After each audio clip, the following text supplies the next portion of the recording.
Pep's tactical tweak easily exploited Amorim's 3-4-3. I'll be breaking down why Manchester City's build-up broke Man United, how Doku absolutely destroyed the Man United defence, and why Amorim's solution just isn't working right now. So here are the lineups on paper. There's obviously some big moments in this when it comes to the two teams. You got Phil Foden. We thought he might be on the right. A lot of people did. Didn't turn out that way. Seshko with his first start for the team. Of course, Mateus Cunha came out of the side. Mazraoui with his debut as well. O'Reilly coming in at left back. Kushinov on the right hand side for them. And yeah, those were the main changes. But as it played out, what was really interesting were a few things. First of all, the formations were very, very different. And that led to a very, very different build-up for Man City. Because if we change it up, we will see exactly where all those players were. Now, in football, of course, you've got in possession, you've got out of possession, you've got in transition. And with Man United and their struggles here, we've got to focus on a couple of things. With the ball and without the ball. Bruno Fernandes was talking about how they need to not concede goals and score more down the other end. Yeah, we know that. Sorry, I'm hungover and tired. But what Man City did really, really well was they were able to get the ball, progress with the ball. And when they didn't have it, they were able to get it back. Man United struggled with all three of those. Let me show exactly what Man City did to make life hard. And it's something that they did recently against Brighton. And it's something that I think we're going to see more and more, which is Haaland jumping and pressing the goalkeeper. And if we go to animation 4 here, you've got Haaland doing exactly what we're talking about here. Now, De Ligt, we've all seen the videos where he steps forward to create a bit of a box a little bit higher up. But the problem with this box was Man City just weren't really too bothered about it at all. And Haaland, by pressing him, and Doku going man for man with Yoro, Silva going man for man with Shaw, they made life really, really difficult. As I said, this isn't the first time that Man City have done this. They're looking to be a lot more aggressive in what they're doing this season. And we saw it in the game against Brighton, where actually they nearly scored from it. Haaland looking to press it, because he's lightning, he's frightening, and he's enormous. So those big long legs, it does give you a chance. They nearly scored from this in the game against Brighton. And so if we go to the game against Man United, these are 3 separate occasions where Man United really struggled to move the ball up the pitch. And for me, the big problem here is I think teams will suss this out pretty quickly, because 9 times out of 10, the ball goes to Yoro because they're trying to go down that side to Mazraoui. They don't seem to want to go to Luke Shaw, but Man City went man for man. Foden, he knew that De Ligt wasn't ever going to get the ball, and also with the covering shadow of Haaland, he was actually covering that pass as well, but I didn't feel comfortable doing it. In fact, Foden was actually looking to read the pass into Bruno Fernandes, because, again, to that point, these two aren't comfortable on the ball right now. So when Bruno Fernandes is the guy that they're clearly going to be looking for, and there was a moment in the second half where Doku actually sort of read the play, it's because Bayindir only feels comfortable playing it to Yoro or playing it long. And Bruno Fernandes and Phil Foden was able to spot that throughout. That's, in the first 10 minutes, these are 3 different instances where they had to go and then come back. And as I say, Doku was really, really great in all of this by curving his run and stopping that pass into Mazraoui over here. It really stopped them being able to go forwards. He was never going to play it to Bruno, although Bruno would try and come and help out, but then it's just another player coming back. And so it made it really hard for Man United in their build-up. And without labouring the point, the body language is completely off here, in my opinion. You've got Ugarte going, just go back. De Ligt kind of knows he's never going to get past the ball at any point. What is Yoro supposed to do? And that's why Haaland was able to jump, and Man City were able to stop this Man United side from getting the ball. And you can see it from this. This is every pass from Man United. And what you can see is just lots and lots of sideways passes round to the sides, or switches, lots and lots of switches. When we look at Man City, on the other hand, just a lot more verticality in these areas of the pitch, and lots of shorter passes here again in these little areas. It's just a lot more incisive from Man City. So why was it so incisive? Well, it was because of a couple of things. But first of all, the formation was the main one. Now, if you're watching this, you're probably a northern monk. That'll make sense in just a second. But what's far more important than that is that, how do you feel about this? A free case of 10 spectacular beers by the boys and girls at Beer 52, because the new season is well and truly underway. And to celebrate, or maybe gently commiserate, my good friends at Beer 52 are giving you the exclusive offer of 10 never tasted before beers from some UK brewing legends. That's right, Northern Monk. Well, if you want that free case, simply go to www.beer52.com/James and just cover the £4.95 postage to get your beers now. Northern Monk's Patrons Project was set up to foster collaboration and creativity between artists, athletes and creatives across the north of England, launching innovative and exciting limited edition beers for its community to enjoy. And to celebrate 10 years of iconic initiative, Beer 52 has teamed up with Northern Monk to launch a series of brand new beers celebrating the very best collections from across the decade. Your free case will include Dimensions of Existence. That's right, that's a real name for a beer. It's a vibrant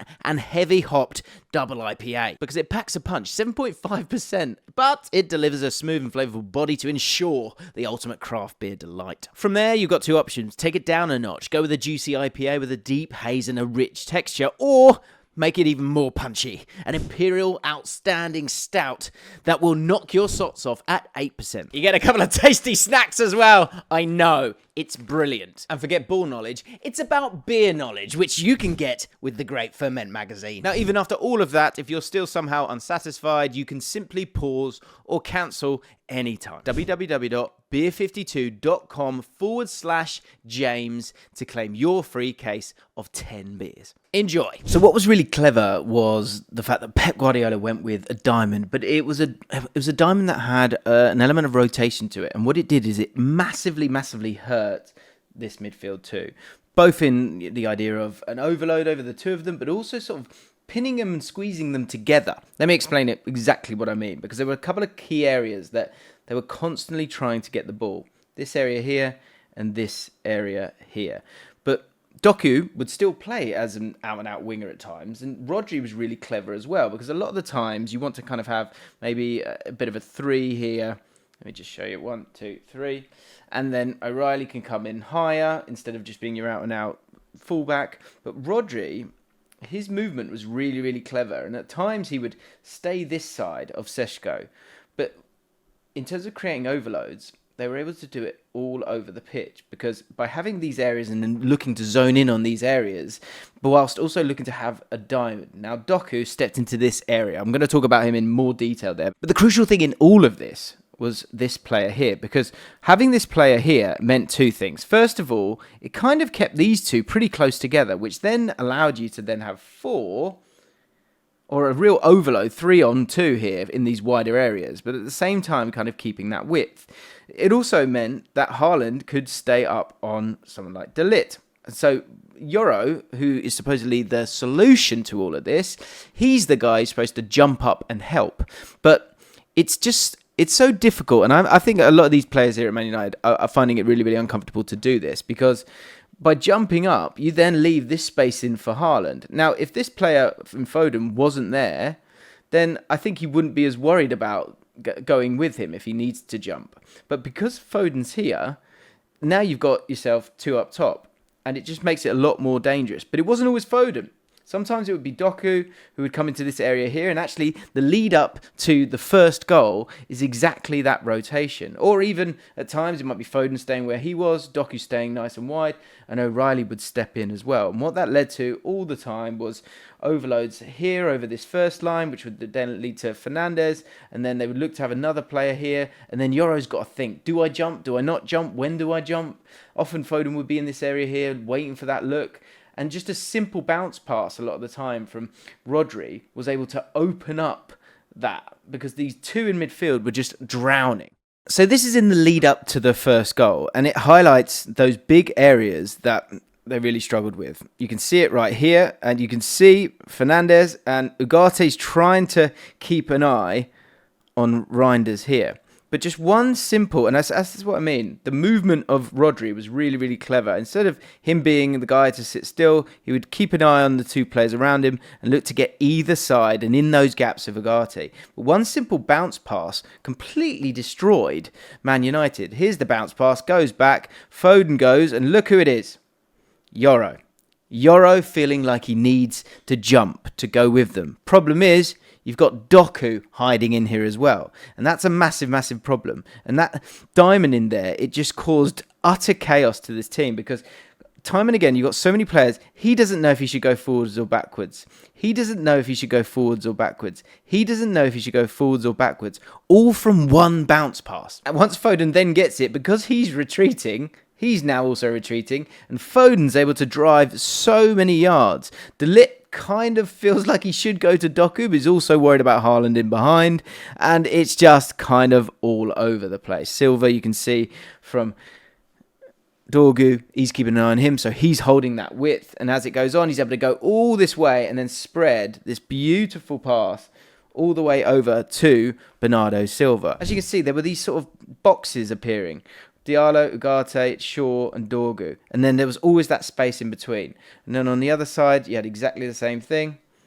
Yoro, Fernandes, Mbomo and Mazraoui. There was always that space in there, chucked Foden in there, haven't I, to exploit. And the goal continues to come from that exact moment. And once they've moved up and progressed up the pitch easily, comfortably, then they're able to hurt them by doing pretty much the exact same thing.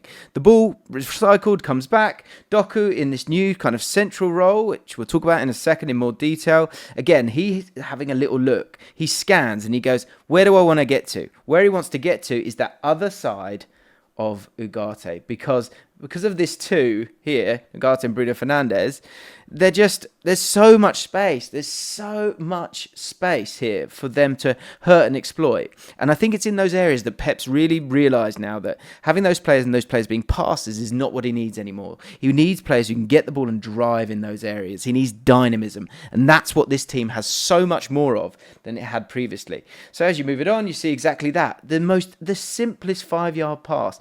Could have played it to Foden as well. He could have just put it round him. 3-on-1 here, despite having so many players on that back line. And from there, Doku's able to go. And crucially, he's in this central area. Luke Shaw completely squared up. And Doku in this area, as I say, is just utterly so dangerous in this zone. And the reason is he can go both ways. Those fast twitch fibers are absolute. When he does that little wiggle thing with his foot, it's absolutely sensational. And the first time he did this was in the game against Juventus in the Club World Cup. And I remember seeing him in these areas of the pitch. And I remember thinking, oh no, I would not want you in that area of the pitch because you can go this way or you can go that way. And that is something that we've not seen from Doku. Doku's always out wide, and we know he's going to go to the byline, but as a defender, you're pretty safe with that. And he might cut in, but I've got the cavalry ready to come and help me. And so in this game, we saw him do that. And this was the moment. This was the moment when I knew. Because Doku here, this is a break with Marmoush. 9 times out of 10 last season, he would have gone wide. But in this game, I remember him going really narrow. And I'm thinking, why is he going really narrow? But the point is, and I think you'll see this more and more throughout the season, is he wants Doku to have the ball here because he's absolutely frightening here as opposed to out wide. You take away his ability to go both ways at pace forwards. And for the second goal, we see similar problems and similar brilliance from Jeremy Doku. Again, instead of staying out wide, he's just that little bit closer to that central area. Once there's a little bit of great play from Phil Foden, he's able to get the ball, shows incredible strength against Yoro, who's tight, maybe just a touch too tight, but you can understand why, because Yoro is so frightening. But again, Yoro doesn't know if he's going to go right or he's going to go left. He uses that strong arm. He's able to put a beautiful pass in for Haaland and he scores. But there's something that's missing here. There's something that we're not focusing on. Look closer. Look at this. Look at the pass he could have played. Look at the space. Look, where is the midfield? The midfield is really struggling from a defensive point of view. And for me, it's because you have lots of players that just don't feel comfortable in what they're doing. And this is another one where a lot of people were looking at the great bit of skill from Foden, but if you look at that a little bit closer, you can see the uncomfortableness of Man United in terms of players kind of jumping forward, and then how it leaves a chasm in this midfield. This instance is when Yoro looks to jump. He's looking to do his job. This is exactly what he's been instructed to do. So he looks to do that, but he is normally here. So for him to be as aggressive as that, it just does leave big spaces. And as it plays on, the ball drops to Phil Foden here. And now a lot of people will remember he plays that beautiful pass, but it goes over Doku's head.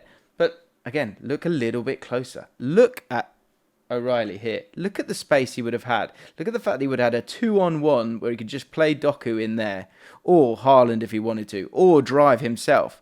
The amount of space that is there, the amount of scurrying and running that these two in particular are having to do, it's just making life really difficult. And so although someone like Yoro is kind of listening to orders, it's hurting them. Now, they got away with it on that instance, but it actually led to another chance. But this is an amalgamation of everything, because it's highlighting Yoro trying to jump but not feeling totally comfortable with it. This focus on these two key areas of this area here where they're able to get either side of Ugarte and Bruno Fernandes, or be on the other side. Doku's ready to pick up the ball there as well. Foden's making life really hard. You've got a 3-on-3 here, but it's not a set 3 in terms of Man United and how they're looking to defend. They're not able to get close enough. No one's getting close enough. They're all a little bit too quick. And this is because it's a really good Man City side as well.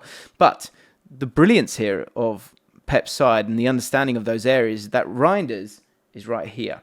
And he knows that, as ever, there's a lovely little space on this side of the pitch. And so he starts on one side. He's got that freedom to move and go onto the other side. He drives over. The ball gets bounced back. And then a really simple pass into his path. And what's he got? He's got that channel to be able to work with again. Constantly, it was just an absolute thorn in the side of Man United. And Yoro's here, but the funny thing is, when it comes to the two centre-backs, the left-sided one, the right-sided one, the general idea is that the two of them jump if they have to. But Luke Shaw is not comfortable or not ready, or is involved with marking someone else. Probably because Bernardo Silva's staying high and wide here. So again, it just leads to what is the solution on paper. This group currently don't seem comfortable with doing it. And it makes them so open in that central area of the pitch. And you've also got players on the outsides that kind of want to deal with this player, so don't really want to come too narrow. Same with Mbeumo.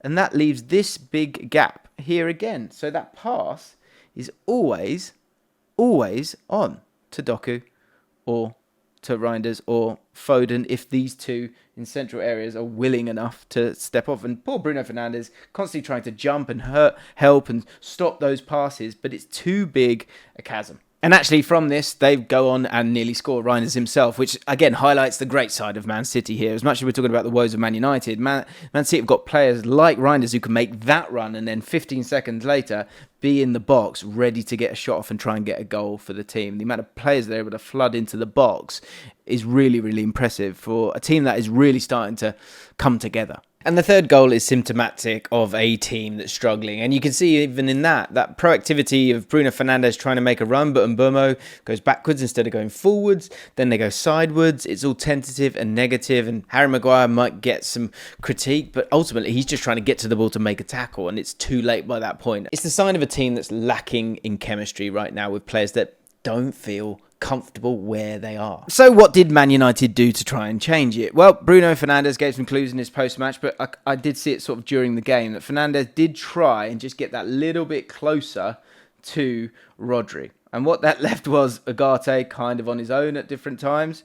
And it left that big space in behind, but at least it made it very, very clear that if the ball does get into them, someone like Yoro can be quick enough to get into that area. But with the pace of someone like Doku or Reinders or Foden, that was always going to be a difficult one. And there were several moments where Foden got the ball in these great areas and could have actually created that little bit more for the team. I don't know about you guys, but for me, two things are at play here. I feel like Man United feel a little bit confined, and I feel like they feel a little bit exposed. I don't think Shaw likes to step away from that line. He's a fullback. He's used to being a fullback. He's used to waiting, being neat with the ball, and dealing with it there. So he's not certain.